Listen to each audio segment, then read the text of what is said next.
Hey everyone, welcome back to my channel, or welcome to my channel if you're new here. My name is Bobby, and today we're going to go into some revenge stories from Reddit. Now, throughout this video, you might hear some rain in the background because it is raining. I apologize for that, and hopefully it doesn't ruin your experience at all listening to this video.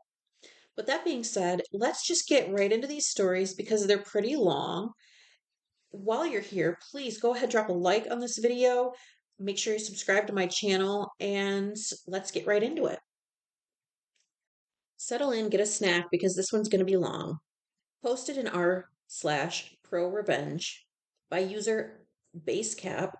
Try and get my team member fired. Get deported.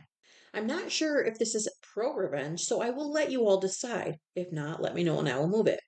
I will say in advance, sorry for the long one, but the backstory is relevant. Back in the early 2010s, I started working for a big internet based company in the UK. The company was opening a new office with a new subdivision in London. When I started there were two team leaders and the office manager. The two teams were the content team and the SEO team. I was recruited to be the development team lead. When I was interviewed for the job, both the office manager and the SEO team lead were carrying out the interview. As you do in interviews, when they asked if this or that could be done, I would respond, yes, of course. Or, you would get a better result doing X, Y, or Z. So I got offered the job, and for the first year, there was so much going on. As well as building a team, I also had a portfolio of websites that needed to be redeveloped and redesigned. It was at this point that some red flags started to pop up. I would have the SEO team lead, we will call him Andy, coming to me and telling me that I needed to do things the way he wanted. I would always push back and say no and give a reason why I was doing things the way I was. Andy would get irate and would complain to the office manager about me. When the office manager would ask me about it, I would explain what had happened and why I had said no, and the office manager would leave it there because at the end of the day, I was the one with the experience in web development, not Andy. This happened a few times over the first year, and then I realized that the reason Andy was getting so irate was because he thought that I would be a yes man to him. Sorry, buddy, that is not who I am. So now that we have the backstory, let's get into what led to the revenge. Me and the team had been working hard to get two of the new websites completed, and I was due to show them off to the board before they went live. This company's head office was in another part of the country, and I had to leave the office in London at about lunchtime. So I arrive at the hotel that is across the road from the head office about 4 p.m. and jump on my laptop to start going through the sites to run some tests. I was testing functionality, making sure the look and feel were correct, things like that. Then it happened. We found a major bug that caused a major issue with the functionality of the website. So it is at this point that I'm going to introduce the star of our story, Johnny. Not the real name, but attacked all the same. Who was my senior developer. Me and Johnny, working through the night, me in my hotel room and him in the London office, finally fixed the bug around 7 a.m. the following day. My meeting with the board was at 10, so after getting showered, fed, and over to the office, I started my day with 0 hours sleep. I go into the meeting, and the first thing that is said, the CEO is asking if I'm okay. I had met him a few times, and he was a really nice guy. I explained that we had found an issue with the sites yesterday, and me and Johnny had worked through the night to fix it for the meeting. Long story short, everyone was really impressed and loved the new sites. At the end of the meeting, the CEO pulled me aside and thanked me for everything and then told me to go home and get some sleep. It was about a 3 hour train ride to London and then another hour home. I thanked him and went on my way. So, after taking my team out for a well deserved lunch to say thank you, the office manager organized a night out for the whole office to celebrate on the following Friday. We started off at a fancy bar, not my sort of thing, I'm a man of cheap tastes, and then everyone moves on to a small club. I go to the club for a bit, but then leave quite early in the night as I need to get a train home. I say my goodbyes and then I head home. I come into the office on Monday and there was something going on. I speak with Emma, not real name, the content team's lead. She does not know what's going on, but there are people from head office, HR, and others. Then a few minutes later, all the team leaders are called into a meeting. We are all squished into one of the small meeting rooms. There's an office manager, 2 members of the HR team from the head office, and 3 team leaders, including myself. So HR explained that there had been a complaint made against Johnny, a member of the SEO team, we'll call him Mark, had called Andy on Friday saying that Johnny had been making racist comments while everyone was out at the club. Both myself and Emma were taken aback. This was not like Johnny. On a side note, I felt that I needed to explain the race of the people involved. This is just for context and not an attack on anyone involved. Johnny, Emma, and I are white British. Andy is African, born in Britain, I believe, and Mark is Indian, once again, I believe. So the whole day was spent with HR doing interviews with the other people that were there that night, and we all reconvened towards the end of the day. The result of the interviews were that no one had heard anything like what Mark was saying. So it was Mark's word against Johnny's, and this was not acceptable for Andy. He wanted Johnny fired and cried we could not have someone like that in our office.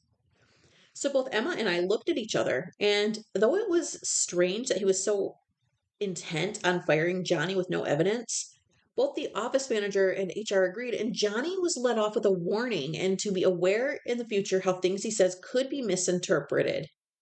Life went back to normal in the office, that is, until about 2 months later. The story of what had happened had gone around the office, about 12 people. One afternoon, I was pulled aside by one of the guys on the content team, and he said that he had overheard Andy and Mark talking and thought I should know. We went into one of the meeting rooms, and he laid everything out. What I heard made my blood boil. I think if I had been in a cartoon, steam would have been erupting from my ears.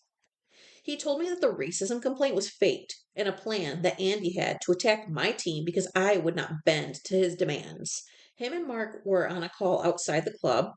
Andy was not there that night. And that is when he heard what they were doing. It later came out that their plan was to make the complaint against Johnny and get him fired, which would then lead on to Andy complaining that I was not fit to run a team if I let that sort of thing happen under my leadership. My first question was, why didn't he bring this up with HR in the interviews? He said that he did, but it was his word against both Andy and Mark. I thanked him for this and went on with what I was doing. I was pissed.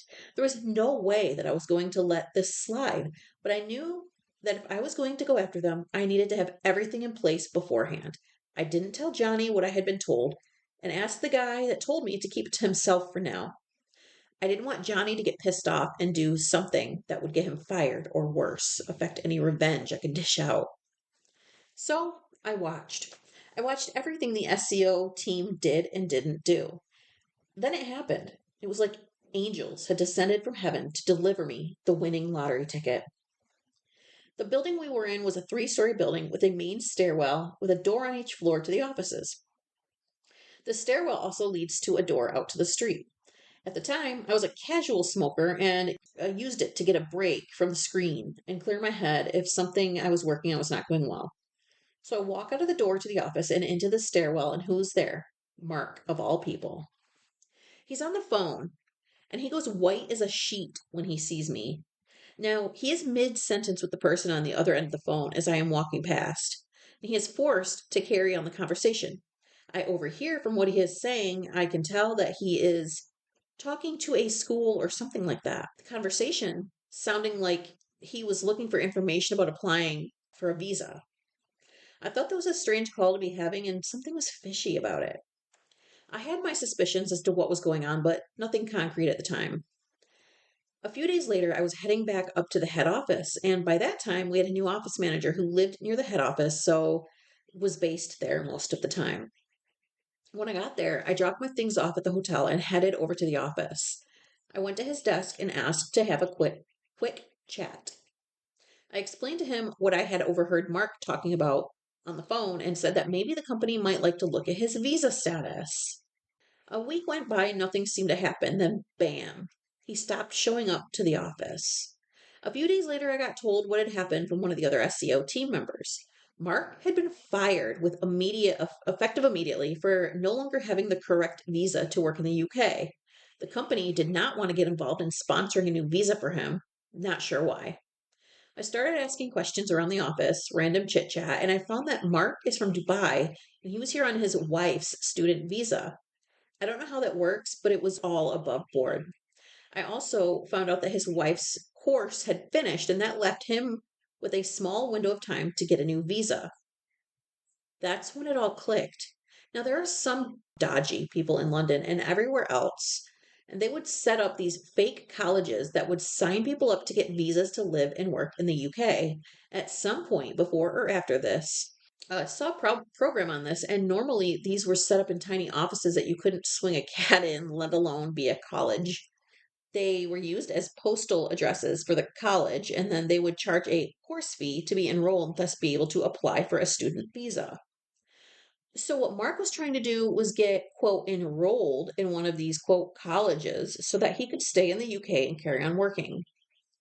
I found out a few weeks later that Mark and his wife did have to leave the UK and go back to Dubai because he didn't have any money coming in to pay for his new college course. Bye, Mark. When I found out that Mark had been let go, I pulled Johnny aside and filled him in on everything. He could not believe it and was stunned that they would try and do that. I apologized to him as it was my fault that he had been targeted by them in a way to get at me. He would not accept it and said that I had gone above and beyond in defending him. Following on from this, I made it quite clear to Andy that I know what he and Mark had done, and I would not be forgetting it, and to watch his back. I made sure we were not in earshot of anyone else. About 2 months later, Andy handed in his notice and left the company, never to be seen or heard from again. I have told this story to some people over the years, and I have been asked so many times if I feel guilty for what I did. I always respond the same way. I feel guilty that Johnny was wrongfully accused and targeted. I don't feel guilty about what I did to Mark. You don't mess with my friends, family, or team. So this OP what seemed like was forced to play the long game, and in this instance, karma really did do its job, it sounds like. Posted in r/malicious compliance by user you messed up 12. New boss destroys everything for everyone. Buckle up. This is a long one. Obligatory on mobile. English is my first language, so all typos are my fault. No TLDR because fuck that. I spent the time to write all this out so you can read it or move on. I worked for this tech company for almost 7 years. It was my first job out of college. Great company, huge growth, great benefits, and most importantly, an incredible boss. The boss was super helpful and responsive, always had the team's back, goes out of his way to not micromanage, didn't care as long as the work got done, borderline forced people to take PTO. We have unlimited and I averaged 30 to 40 days off a year, and believed in giving good workers big raises and promotions. Last 3 years, I got 9%, 13%, and a promotion and 7% raises. We worked remote through COVID, and I asked to change my contract to fully remote so I could leave the HCOL city where the office was based to go back to my hometown. Boss approved the change, and when HR tried to do a COL adjustment to my salary, boss told them no because I'll be doing the same work in my new location.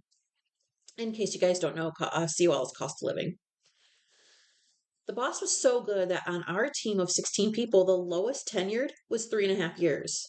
I'd been offered several other jobs with salary increases throughout the years, but could never bring myself to leave. Myself and one other person on my team had specialized in working on very complex and involved projects. These were significantly different than the team's normal day-to-day work. We'd been doing the complex projects for 4+ years and were the knowledge base for the company in that area. Boss left that area completely up to us to manage. As the volume picked up, we added and trained 2 more people to our little sub team to help out. None of these projects went out to the customers without one of us 4 being involved. Super complex, like hundreds of thousands to millions lost if a mistake was made. And since it was the fastest growing part of the business by far, we were super busy. Now, around 2 years ago, boss's boss gets promoted from his VP role to an SVP spot and hires a new VP. This new VP comes in and tries to change a lot very quickly.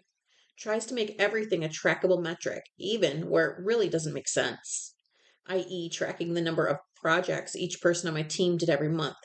Count it as one, even if it was super complex and took 2 weeks, or if it was very simple with an existing customer and took an hour.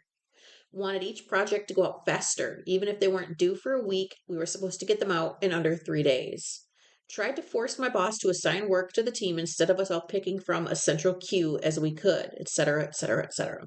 Boss pushed back as much as possible, was getting shit on constantly by the new VP because the useless metrics VP wanted us tracked by did not meet his super unrealistic expectations. Despite my boss's team being the most experienced and efficient in the company and doing significantly more volume and more complex work than any other team. About 9 months ago, boss had enough of just getting consistently shit on by VP and took a new job and left. Boss had been with the company 13 years and was one of the first few hundred employees.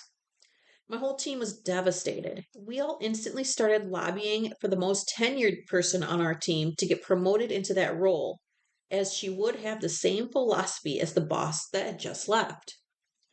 VP interviews most tenured and a bunch of external candidates, and goes with someone from his previous company. Now, this lady will be referred to as Bitch Boss from here on out, for soon to be obvious reasons. She came in and completely destroyed the team from top to bottom. Changed processes that had been perfected for years, did not listen or care about what anyone else had to say, started micromanaging to the extreme. Team morale dropped like a rock. It took less than a month for the team's output to crater due to all her changes. The team went from the best in the company to the worst. It took Bitch Boss about 2 months to get to my smaller sub team and try to rework our processes. Bitch Boss started micromanaging projects, having no idea what she's doing, and causing all kinds of issues and delays. She started getting on us about our metrics being the worst on the team. Despite us working on the super complex projects, it took 10 to 100 times longer on average than most of the work the rest of the team did. Bitch Boss told us that if we didn't meet the expected metrics, we would be put on PIPs. So we decided to comply and focused all of our efforts on simple projects to meet the metric, X number of projects completed per month per person, and left the complex ones sitting in the queue. This caused chaos as my small sub team suddenly stopped picking up complex projects and not just focused on completing simple projects. This caused chaos as my small sub team suddenly stopped picking up complex projects and just focused on completing simple projects to get our metrics up. Very quickly, the sales team is freaking out because deals are getting delayed and their huge commission checks from the complex projects are being put in jeopardy. When they came to us to ask when we were going to complete the complex projects, we all gave the same response. Bitch Boss had told us we have to focus all of our efforts on meeting metric X, so we will only be doing that. Unfortunately, that means we can no longer complete the complex projects. Please contact Bitch Boss for help getting them completed. This did not go over well with her or VP, as he started to get complaints as well. They called a meeting and told us we had to go back to doing the complex projects. We refused, as that made it impossible to meet the metrics that they created to measure our performance. They refused to drop the metric, but still insisted we work on the complex ones, as we were the only ones with the knowledge. We still refused. This resulted in a lot more complaints from sales until the SVP got involved. The SVP was the one who created the complex sub-team to begin with and sided with us against the VP and Bitch Boss. He said we were not to be measured by the metrics and can go back to managing the complex stuff without fear of being put on a PIP, so we did. At this point, the other 3 people on the sub-team had seen the writing on the wall and were all actively applying and trying to leave ASAP. They were all office-based in the HCOL area still. Bitch Boss changed the team from come in 1 to 2 days a week as needed to mandatory 3 days in the office, the most the company policy would let her. So they got a lot more of her BS than I did remote. I had not been applying because I was distracted. My old boss had approved 2 weeks of vacation for my wedding and honeymoon before he left. This happened to occur about 3 months after Bitch Boss started. About a month after the whole PIP blow up, Bitch Boss was pissed at how we showed her up in front of the SVP and was doing everything she could to make our life miserable. In that month, the other super experienced guy and my best friend on the sub team got a new job and left with no notice. And one of the other guys on the sub team has put in his notice and only had a week left. We were already slammed and still behind from the PIP fiasco, so losing half the sub team just made that worse. Plus, with morale so low, we didn't bother to put in any extra effort anymore. In fact, the whole team was significantly behind as 6 of the 16 people had left or were on their notice periods at that point. So, Bitch Boss decided that she was canceling my already approved wedding leave because of how far the team was behind. She told me over Zoom. I told her there was no chance I'm missing my wedding and honeymoon for work, and I'm taking the full leave, and it's up to her if she wants to lose another person from the sub team for 2 weeks or permanently. She BS'd, yelled, and threatened until I just left at the Zoom call. She followed up with an email officially notifying me my leave was canceled, and if I didn't show up, it would be considered job abandonment. I called her bluff and replied, CCing the VP and the SVP and some other sales VPs who I worked with regularly, explaining the situation. It's my wedding and honeymoon, and that I appreciated the opportunity but was quitting immediately with no notice due to the disrespect from Bitch Boss. I got Slack messages from SVP and several of the sales VPs almost immediately asking me not to quit. The email chain itself blew up with complaints about how my team was mismanaged by Bitch Boss and how now more complex deals were going to get lost because I wouldn't be there at all to work on them, etc. SVP eventually shut it down, but it was a fun read. I didn't reply to the Slack messages or do any work the rest of that day. I just turned everything off and went to a bar and had a good time. I woke up the next day, late in the morning, and very hungover, to a few voicemails left on my phone from SVP asking me to call him. I called back in the early afternoon and talked to the SVP. He was very understanding, asked me to come back, listened to all my complaints, and eventually made an offer. Basically, if I came back and worked the rest of the week and tried to train a few team members to work on complex stuff to cover while I was gone, he would give me a $3,000 wedding bonus. I would get my full PTO, and when I got back, Bitch Boss would leave me alone and let me manage the complex stuff and pick 2 more people to permanently train back onto the sub team and backfill what we'd lost. I accepted because weddings are fucking expensive. So I tried to train people to cover for me, an impossible task, then leave on my PTO. I had a great wedding and a honeymoon. VP called me a few times when the 4th guy from my sub team quit with no notice about a week and a half in, but I ignored him and didn't respond. I came back refreshed and ready for the shit show I know is waiting. It was chaos. All the salespeople were slacking and emailing me about all the complex things they needed to done 2 weeks ago. The people I quickly trained before leaving hadn't been able to do almost anything. There was a huge backlog for the entire team as half of the original 16-person team was gone at this point. I turned off my Slack and emailed the sales VPs directly, asking them to give me a prioritized list of all the complex deals they needed done. Got the list and started working through it in my normal working hours, nothing more. Bitch Boss never tried to talk to me or interfere. VP did a few times. At one point, he tried to make me work weekends to catch up, which I refused. This went on for about a month or so. Bitch Boss never mentioned my training to replace my sub team, and I never brought it up. They did, however, have the larger team try some of the smaller complex projects to help them get out. They also hired some new people for the larger team. The normal 4 to 6 month training process my old boss developed was ignored, and the new hires were just thrown into the deep end, which resulted in new hires making mistakes that cost the company a lot of money. This brought us to annual bonus and raise time. I'd started frantically job hunting as soon as I got back from the honeymoon. I got some interviews and was in some later stages, but no offers yet.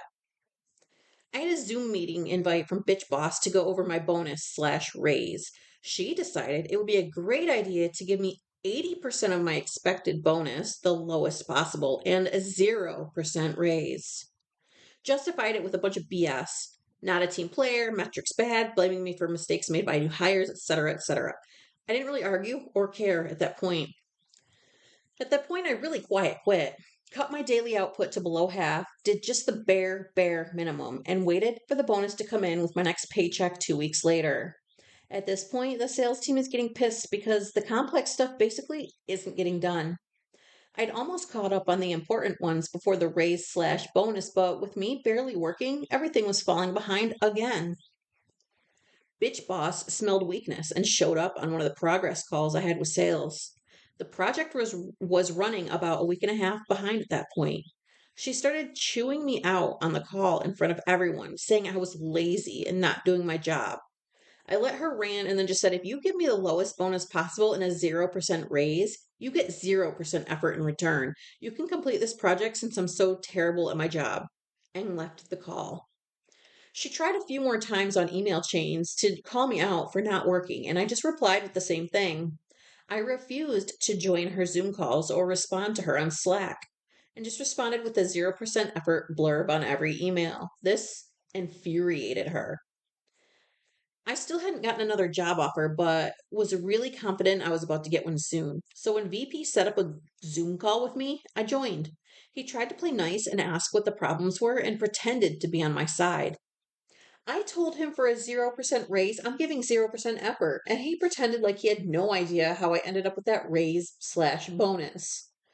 He has to approve the bonus and raise amounts. I called him out on his BS and told him he gets what he pays for. He then threatened to fire me if I didn't go back to my old level of output and said the people I'd been training in complex projects could take over for me soon, so I wasn't as necessary as I thought. I laughed and asked him what he was talking about. I hadn't been training anyone. He went quiet and muted. He was clearly messaging Bitch Boss asking about the training because he unmuted a few minutes later and changed his entire attitude. Agreed it was awful of Bitch Boss to do that to my bonus and raise and asked what he could do to make it right. I didn't care at that point and knew he needed me more than I needed him, so I told him I needed 25% raise, 150% of the bonus on that new salary, or I was quitting immediately. He tried to say that was ridiculous and could never happen. So I bluffed and told him I already had another job offer and was leaving anyway. He asked me to wait and he'd bring SVP onto the call. SVP tried to talk my demand down. At that point, I realized it wasn't worth it. I refused the significantly lower counteroffer, thanked the SVP for everything he did for me, and said I was quitting immediately. VP tried to say I'll never get a good reference if I don't at least work a notice period. I just told him my ex boss would give me a glowing recommendation of my time here, so I didn't care and logged off. SVP tried to get me to come back a few times over the next weeks or so, but I refused. A few weeks later, I got a job offer and accepted. I've been working at the new company for a while now, and it's pretty shitty. Better than the old company, but nowhere close to what I had before with my old boss. Although old boss reached out and said he might have a position opening up in his new company in a month or two that I should apply for, so I'm looking forward to that. I've heard from people who are still on my old team that it's a complete disaster at my old job. They're losing millions from not having the knowledge base to correctly complete the complex projects. They reached out to the other experienced guy from the sub team and offered him a huge raise to come back after I quit, and he refused. Everyone left on my old team is trying to leave ASAP, and everything, even the simple stuff, is weeks overdue. Apparently, Bitch Boss is getting thrown under the bus by VP and will be fired soon. So that's the delicious part of it, is when you're getting shit on constantly by a job, when you're busting your ass, you're working hard, you're making them millions of dollars, and then they turn around and just crush you. It's very satisfying to be able to go ahead and fuck them over back.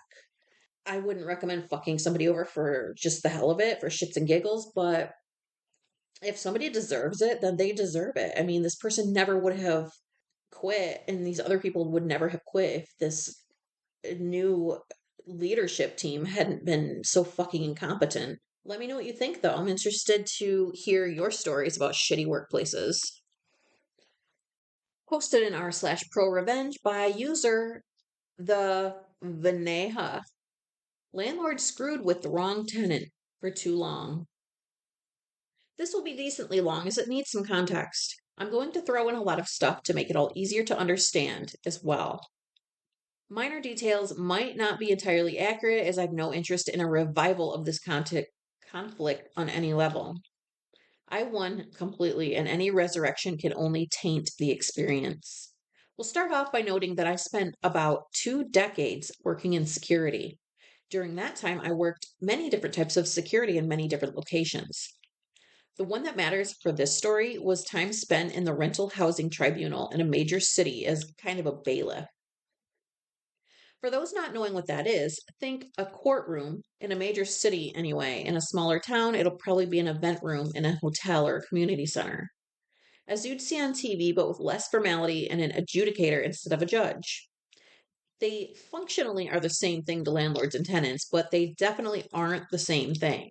This place exclusively deals with landlord and tenant disputes and is the only place to resolve landlord and tenant disputes. Note that I wasn't a bailiff and it wasn't a court, but these terms are mostly accurate to describe the situation and my place in it. For 2 years, I worked at the rental housing tribunal. It was early in my time in security since I was like 18 or 20. Being as it was a major city, the sheer number of cases I sat through was beyond my ability to count. I saw everything there was to see. No one is capable of surprising me with a story because I've seen them all in detail. As a side duty of mine was to ensure all parties had copies of all evidence being presented. I did a lot of photocopying and always read and inspected everything I copied to ensure nothing got cut off or made illegible. By the time I stopped working there, I probably knew the way everything worked well enough to be an adjudicator myself. Well, obviously not, but I'm certainly in no need of a lawyer either, should I ever have a need to go there. I also had intimate knowledge of how the system worked beyond the actual rules. Like, for example, adjudicators would always give a little leeway to anyone representing themselves over someone who had a lawyer, or how pissed off adjudicators would get when a party was speaking out of turn. Seriously, do not do that. Skip forward almost a decade. I left the city. I'm in a fairly large town in the same province, same tenant laws. I have a few roommates in a decent sized townhouse. We get along well, but there's a problem. Only I can write checks, and our paydays don't line up. So I'm the one who pays the rent, and I usually can't do it on the first because roommates don't usually all pay on time. We advise the landlord that we might be a day or two late, but we'll always have it by the third at the latest. They have no problem with that at all. I spoke to them myself. For about a year, this works fine. No complaints from landlord because even if we're often a day or two late, we always pay. We're also fairly quiet and don't damage the property. Nearly model tenants. I do not actually have any idea why, but one day this changed. I suspect a different person in the company started overseeing the region. One day, suddenly, we got a summons to the rental housing tribunal, hereafter to be referred to as the RHT, on the 2nd of the month for failure to pay rent. This doesn't actually lead to a case because we paid the same day. But now we have to pay the application fee the landlord paid in order to serve the summons. I bitched to the neighbor, who is also the superintendent, and eventually heard back that their contact at the company was now demanding first of the month, no exceptions. Well, that didn't really work for us, so we probably had to pay that fee 15 to 20 times over the next 2 years. I could have gone to tribunal over it, but we were technically without a leg to stand on, and I knew it. Maybe if I went enough times, I can ding them for harassment, but I don't have time for that, and my roommates don't care. After being split between us all, the fee wasn't enough deterrent to change our behavior, so we accepted it. If this was the only issue, there wouldn't be much of a story, though. At around the same time the rent leeway vanished, so did mandatory maintenance. I'm not going to list everything that went wrong and wasn't fixed. You'll get a decent idea at the end. We suffered through it. We were all working too many hours at shit pay to be able to actually do anything about it. We adapted. But after about 2 years, it broke. Everyone but me up and moved out for various reasons within a 4-month period. I'm not going to go into any details on my roommates at all because things kind of exploded for a couple different reasons outside of this. No reason to dig any of that up. I'd been saving up a while and was able to quit my job without having to immediately get another, so I suddenly had a lot of time. I didn't want to stay and pay the rent myself or have to find new roommates that I could live with. And my experience in the RHT, I knew I had the landlord by the balls. So I went for them. I stopped paying rent. Annoyingly, I didn't get a summons the first month. But I did the second, so I went with a meticulously documented plethora of evidence of failure to maintain the property and entering the property without formal notice. I had a copy for the landlord and a copy for the adjudicator. I know from experience that technically you're supposed to give the other party the evidence before the tribunal, but I also knew about that leeway an adjudicator gives to those who represent themselves. So I didn't give the landlord the evidence until our case came up. 100% total ambush. They argued they were ambushed, but the adjudicator just dismissed the case, dressed me down a little, and told me to file my own summons, as I should have done. This was the petty revenge. The landlord and lawyer drove 3 hours to get there for nothing. Worse than nothing. I filed my own summons, and the big day shows up. It's been about 4 months of me not paying rent at this point. I'm prepared to if I lose, but I don't think I'm going to lose. The whole thing could not have gone better. I had 20 to 30 pages of evidence and 20 odd photographs. They had nothing. They had no actual defense for our water heater being out for 6 months or us not having a fridge for a year, just to mention two severe issues. Their entire defense rested on us being late for rent, which actually worked against them once that led to the adjudicator learning how many times we'd pay the application fee, and lies that had no evidence to support them. They even talked over me a few times, and I saw in his eyes the one time I opened my mouth to protest during their turn to speak, but forced myself to shut up with every gram of willpower I had, so only a squeak came out. The adjudicator respected me. He had no respect for the landlord. I had won on every possible front. The only question was how much. It was more than I'd ever seen. I got 9 months of free rent, and the landlord was ordered to have everything fixed before the next month was over, or I'd get more. I gave notice I was leaving at the end of the 8th month and left at the end of the 9th. Because the landlord had never renewed the lease, I didn't have to give him the 3-month notice the lease specified. If you want to put a figure to it, I basically got a $13,000 judgment in my favor, adjusted for inflation and rounded. I also made the landlord and lawyer drive 3 hours twice, only to lose. The landlord's face was so red at the end, I thought he'd have a heart attack. He didn't, though. Bye, Mark. Edits to clarify based on a few questions. I also want to add for those good landlords out there, I do feel you. My time in the RHT was eye-opening. For every bad landlord, there are 10 bad tenants easily. There's a massive debate of debates to not have over the whole thing. I'll only say that I do sympathize with the good landlords out there. I'm not trying to paint all landlords as terrible. This is the only landlord I've ever had that was so useless. Edit number 2, I've revised my estimate of the ratio based on a little research and some comments from 30 tenants per landlord to 10. I'm probably still wrong, but the sheer number disparity between landlords and tenants effectively requires there to be more bad tenants than bad landlords, simply because there are so many more tenants than landlords. I'm going to leave it at that and just beg you not to rip me apart from either side. I'm intimately aware of the problem both good landlords and good tenants face, and my sympathy goes out to both sides. So those were a lot. Have you ever had any of these situations happen to you before? Have you ever had a bad landlord, a bad boss, or somebody in a similar position of power over you that just treated you insanely bad? I think we probably all have at some point, and I'm eager to hear about your stories if you want to send them in.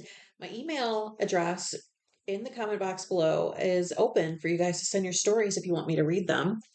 And while we're here, I want you to please go ahead and drop a like on this video, subscribe to my channel, and I will see you guys next time. Bye.